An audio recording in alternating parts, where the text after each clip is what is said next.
안녕하세요, 강일고 학생 여러분. 오늘은 현대적 원자 모형에 관해서 배워보는 시간이에요. 우리 지난 시간까지 돌턴부터 시작해서 보어의 원자 모형까지 배워봤고요. 이제 지금까지도 받아들여지고 있는 현대적 원자 모형이에요. 혹시 또 모르죠? 과학기술이 더 발전을 하면 현대적 원자 모형도 현대적이라는 말이 이제 빠지면서 다른 새로운 원자 모형이 또 대두될 수는 있는데, 일단 현재까지는 이게 가장 최신으로 받아들여지고 있어요. 개성 있는 원소의 원자 모형과 전자 배치 단원입니다. 보어의 원자 모형에 관해서 잠시 얘기를 하면, 보어의 원자 모형은 수소의 선 스펙트럼을 설명하는 데는 성공했어요. 거의 완벽하게 설명을 했고요. 그래서 수소의 선 스펙트럼은 이 모형으로 설명이 잘 되죠. 이게 보어의 모형이죠. 전자껍질과 전자껍질 사이에는 전자가 있을 수가 없고, 각 전자껍질에만 전자가 있을 수가 있고, 같은 전자껍질에 있는 전자가 여기서 왔다 갔다 할 때는 에너지의 출입이 없지만, 높은 데서 낮은 데로 오면 에너지를 그만큼 방출을 해야 되고, 낮은 에너지 준위의 전자껍질에서 높은 에너지 준위의 전자껍질로 가려면 에너지를 흡수해야 되고, 그래서 이 선 스펙트럼은 높은 에너지에서 낮은 에너지로 떨어지는데, 특별히 가시광선 영역은 두 번째 전자껍질로 떨어질 때의 에너지가 바로 가시광선 영역의 에너지죠. 이렇게 나타났는데, 문제는 수소 이후에 헬륨부터 벌써 안 맞아요. 얘도 다 마찬가지인데, 얘는 수은이고 얘는 네온인데, 여러분 수은과 네온 봤지요? 특히 네온은 되게 예뻤는데 막 뻘겋게 막 바코드처럼 보인다고 하는 학생들이 많았었는데, 그런 네온의 선 스펙트럼이나 수은의 선 스펙트럼은 일단 선 스펙트럼인 거는 맞아요. 맞는데 요 비슷한, 이렇게 보면 이렇게 하나씩 나오는 게 아니라 되게 비슷한 에너지의 빛이 나오는 거죠. 이렇게 뚝뚝뚝 그렇다고 연속은 아니지만 이렇게 되게 비슷한 에너지의 빛이 나온다는 걸 알 수 있어요. 이건 전자껍질이 그렇다고 해서 하나, 둘, 셋, 넷, 다섯, 여섯, 일곱, 여덟 이게 다 있다는 건 아니잖아요.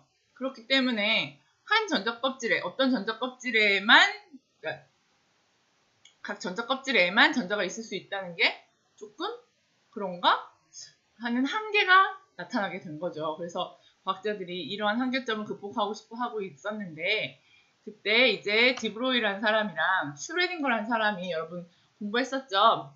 나왔어요. 그래서 드브로이는 어떤 얘기를 했냐면, 모든 운동하는 입자들은 파동성이 있다. 우리 여기서 보면 파동을 이렇게 가지고 있는 거죠. 그러니까 이 전자껍질에 있는 게 안 되는 거죠. 이렇게 파동 치니까. 그 다음에 슈레딩거가 더 중요한 말을 했는데, 특히나 빠르게 운동하고 있는 입자들에 있어서 운동하고 있는 속도와 그 다음에 운동하는 위치를 두 개를 모두 동시에 정확하게 알 수 없다라는 사실을 증명을 했어요. 그러니까 확실하지 않다는 것을 증명했으니까 이것도 되게 아주 어려운 발견이죠. 그걸 증명을 했고, 어려운 증명이었죠. 그걸 증명을 했고, 이걸 간단하게 우리식으로 말을 하면, 전자가 이 전자껍질에 있다라고 확실하게 말할 수 없다라는 게 슈레딩거의 이야기예요.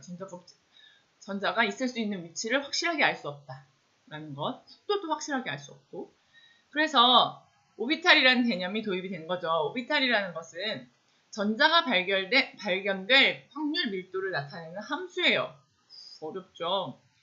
이런 걸 그림을 좀 볼까요? 전자가 여기가 좀 진한가? 이게 PPT로 그림을 그리다 보면 한계가 있어요. 여기가 이제 구 모양이니까 이쪽도 좀 진한 건데, 여기가 원자 핵이 진한 게 아니에요. 여기 이렇게 전자가 존재할 확률이 높은 부분을 점으로 찍어서 나타낸 이런 거예요. 점으로 찍은 거. 이게 점으로 찍은 거. 그 다음에 전자가 존재할 확률이 한 90% 되는 지역을 이렇게 면으로 한 게 이런 게 있고요. 이렇게 점으로 찍어 나타낸 걸 점밀도 그림이라고 하고, 경계면 90% 되는 지역을 나타낸 게 경계면 그림이라고 해요. 점은 너무 어려우니까 언제 찍고 앉아있어. 그 다음에 얘 같은 경우도 이건 오비탈의 모양이 다른데, 얘는 좀 이따 배울 p 오비탈이라는 거예요. 전자 껍질하고 완전 차이가 많이 나죠. 이렇게 생겼어요. p 오비탈 같은 경우는 여기가 이제 전자가 존재할 확률이 높은 거죠. 여기는 0이고 여기는 원자 핵이니까. 이거를 오비탈을 또 다르게도 보면 이렇게 그래프로도 나타낼 수 있어요. 핵으로부터 여기가 원자 핵이고 핵으로부터 거리가 멀어질수록 전자 발견 확률이 이렇게 생기는데 여기가 결국 90% 되는 지역이에요. 여기가 바로 여기 경계면 지역. 여기 경계면 지역이 되겠어요. 그래서 이렇게 경계면을 나타내는 게 경계면 그림, 전밀도 그림, 그 다음에 뭐 이런 아까 그런 그림. 자, 여기서 제일 여러분들이 잊지 말아야 할 사실은 자, 여기에 점이 많이 찍혀서 여기가 제일 잘 보이네요. 여기 봅시다. 점이 많이 찍혀서 여기 90%가 존재할 확률이 90%예요. 그러면 자, 이 말이 맞나 보세요.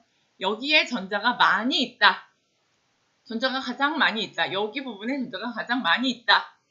OX. 정답은 X. 여기에 전자가 가장 많이 있는 게 아니라 여기에 전자가 있을 확률이 높을 뿐이에요. 전자가 한 오비탈 안에는 전자가 아무리 많아봐야 2개까지밖에 없어요. 우리 이거 전자 배치할 때 다시 배울 텐데 오비탈이 어떻게 생겼건 간에 얘도 오비탈이거든요. 이 오비탈 안에 전자가 있을 확률이 이 지점에가 좀 높은데 그래봤자 이 p 오비탈 안에 이 px 이 오비탈 안에는 전자가 딱 2개가 있으면 최대예요.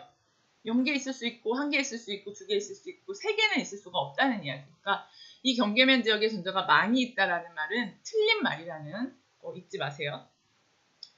자, 그리고 각 전자 껍질하고 오비탈하고 아주 관련이 커요. 첫 번째 전자 껍질에는요. 오비탈이 s오비탈 하나밖에 있을 수가 없어요. 두 번째 껍질에는 s오비탈이라는 오비탈이랑 p오비탈이라는 오비탈이랑 이렇게 2개가 이런 두 종류가 있을 수 있어요. 하나씩 늘어나요. 세 번째 껍질에는 d오비탈, 네 번째 껍질에는 f오비탈이 또 하나 생기는 거죠. 이런 식으로 하나씩 늘어나는데 자, 전자 껍질에 오비탈이 딱 이렇게 공간적으로 이렇게 딱 존재한다고 하면 우리 막 너무 헷갈리거든요. 그러니까 이렇게 생각하시는 게 더 확실한 것 같아요. K 껍질, 다시 말해서 주양자수 1에 해당하는 고 에너지 준위하고 연관이 있는 오비탈이 이 1s 오비탈인 거고요. 그 다음에 주양자수 2인 껍질, 여기에 해당하는 에너지가 있잖아요. 주양자수 2에 해당하는 그 에너지에 해당하는 오비탈이 그 에너지랑 관련이 있는, 그 에너지랑 비슷한 근처에 있는 오비탈이 이렇게 되는 거. 그러니까 오비탈도요, 공간적인 이야기도 하지만 이 오비탈이 가지는 에너지가 있거든요. 다시 말해서 이 오비탈에 전자가 존재할 때 그 전자의 에너지가 있기 때문에 공간적인 이야기랑 에너지적인 이야기를 좀 분리해서 생각을 하셔야 할 것 같아요. 그래서 에너지적으로 보는 게 훨씬 편해요. 세 번째 껍질에는 결국 말해서 주양자수 3 정도에 해당하는 그러한 에너지를 가지는 오비탈에는 S랑 P랑 D가 있는 거고 그런데 3에 해당하는 거니까 3S, 3P, 3D. 이 P랑 3P는 다른 P예요. 이 P는 두 번째 정도의 에너지를 가진 P고 3P는 세 번째 정도의 에너지를 가진 P니까. 그러면 S랑 P, D 이런 건 뭘 의미하느냐 얘기가 돼야겠죠? S라는 건 S나 P, D, F 이런 것들은 오비탈의 모양을 이야기를 해요. S오비탈이 제일 쉬워요. S오비탈이 이거예요. 구 모양. 원자핵으로부터 어느 방향으로 재도 전자가 존재할 확률이 똑같은 구 모양. 이게 바로 S오비탈. 얘도 S오비탈은 이것도 간단하죠.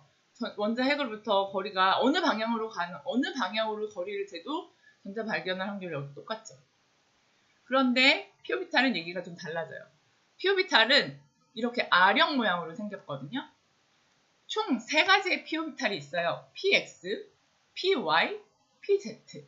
px는 x축을 끼고 있고요. 공간을 3등분 했을 때, 우리 3차원으로 나타냈을 때 py 오비탈은 y축을 끼고 있는 오비탈, pz 오비탈은 z축을 끼고 있는 오비탈이에요. 공간적으로 봤을 때는 이렇게 있어요. 그 다음에 원자핵으로부터 거리로 봤을 땐 또 이렇게 90% 존재하고 그런 지역이 있겠죠. 그런데 p오비탈과 s오비탈의 가장 큰 차이는 뭐냐면 s오비탈은 방향성이 없어요. 이건 방향성이 없어요. 어느 방향으로 재나 거리만 같으면 확률이 똑같아요. 근데 p오비탈은 어느 방향인 게 되게 중요하죠. p오비탈 이후에 d오비탈, f오비탈 모두 다 생긴 모양들이 막 이렇게 생겼거든요. D오비탈은 더 괴상하게 생겼어요. F오비탈은 저도 어떻게 생긴지도 몰라요. 별로 본 적도 없는 것 같아요. 이렇게 생겨있기 때문에 방향성이 있다는 게 가장 큰 특징이죠. 어느 방향으로 재느냐에 따라서 다르다는 거. 그러나 우리가 알아야 하는 확실한 거. 어떤 방향으로 있건 간에 PX건 PY건 PZ건 전자가 이 오비탈 안에는 딱 2개밖에 있을 수가 없다는 거. 많이 있어봤자. 적게 있으면 적게 있을 수 있죠. 아예 없으면 부족하면 없을 수도 있고. 근데 많으면 2개라는 거. 여기에 전자가 많이 있는 게 아니라는 거. 그 다음에 K껍질과 L껍질과 M껍질과 N껍질은 이렇게 하나씩 오비탈의 종류가 늘어난다는 거. 요걸 좀 아셨으면 좋겠어요. 그리고 P오비탈은 PX, PY, PZ 이렇게 3가지 종류가 있으니까 이렇게 내가 하나로만 썼지만 사실은 EPX, EPY, EPZ가 있는 거예요. 그래서 EP오비탈에는 총 이렇게 뭉뚱그려 썼을 때는 EP오비탈엔 전자가 최대 있으면 6개까지 있을 수가 있는 거죠. 한 오비탈에 2개니까. 자, 1s는 종류가 하나, 그러니까 s오비탈은 종류가 하나 다, p오비탈은 종류가 3개, px, py, pz. 그럼 d오비탈은 몇 개일까? 1, 3, 그 다음에 5. 와, 화학 진짜 짱이죠. 그냥 규칙적이야. d오비탈은 종류가 5개가 있어요. 이런 모양의 종류가 5개가 있다는 뜻이에요. f오비탈은 7개가 있죠. 종류가 7개가 있고요. 오비탈의 이름을 쓸 때는 이렇게 써요. 앞에는 주양자수. 주양자수는 껍질의 번호죠. 그 껍질하고 상관있는 에너지, 주양자수 쓰고, 그 다음에 오비탈. 얘는 오비탈의 모양을 나타내는 그 문자를 쓰시면 돼요. 부양자수라고 하는데, 이게 부양자수가 있어요. P오비탈은 1이고 뭐 이런 게 있는데, 우리 몰라도 돼. 굳이. 알고 싶은 사람은 개인적으로 한번 알아보셔도 좋지만, 우리는 오비탈로만 알고 있으면 될 것 같아요. 오비탈도 부양자수라는 숫자를 가지고 있어. 마치 K껍질이 1, L껍질이 2 이런 것처럼 S오비탈은 0, P오비탈은 1 이런 번호가 있거든요.